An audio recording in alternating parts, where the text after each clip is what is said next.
gap yo'q lekin. Bu qoidani ko'pchilik yaxshi bilmas ekan. E'tibor beringlar. Demak, asosiy yo'l, tegir 7-13 asosiy yo'l yo'nalishini qo'yib qo'yapti. Bu degani faqatgina shu qalin tomonga, ya'ni asosiy yo'l yo'nalishi yursagina birinchi o'tadi degani emas. Bu sxema. Kim ikkinchi darajali yo'lda, kim asosiy yo'lda shuni belgilab beryapti bu yerda. Misol uchun buni qo'ymadi deylik. Men o'ylaymanki, men ro'param asosiy yo'l, men asosiy yo'lman o'ng tomon, chap tomon ikkinchi darajali yo'l ekan deb o'ylashim mumkin. Buni qo'yaptiki, unaqa emas. Unaqa emas. To'g'ri yo'l bering, chap tomon yo'l bering, san va o'ng tomoning asosiy yo'l degani. Agar ikkita asosiy yo'l kelishib qolsa, o'ng qo'l qoidashi, men bilishim kerak, kim yo'l berishim kerak, kimga nisbatan birinchi o'tishim kerak. Mana ingichka tomoni mana turibdi. Ko'k avtomobil. Bo'ldi. 104-bandni ochib o'qib qo'yinglar.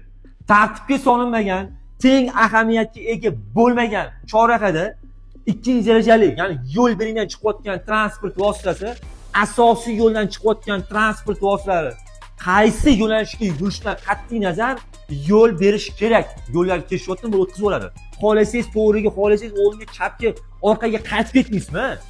Farqi yo'q. Men to'g'ri yuryapman, birinchi o'taman degan narsa bo'lmaydi o'tdi. Chunki nima belgi turibdi men bitta.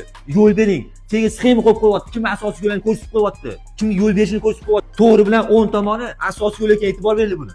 Bo'ldi. Qoidaga rioya qilinglar, eslab qolinglar. Manfaatli bo'lgan bo'lsa, like bosib, tanish bilishga jo'natib qo'ying, ular ham bilib olsin.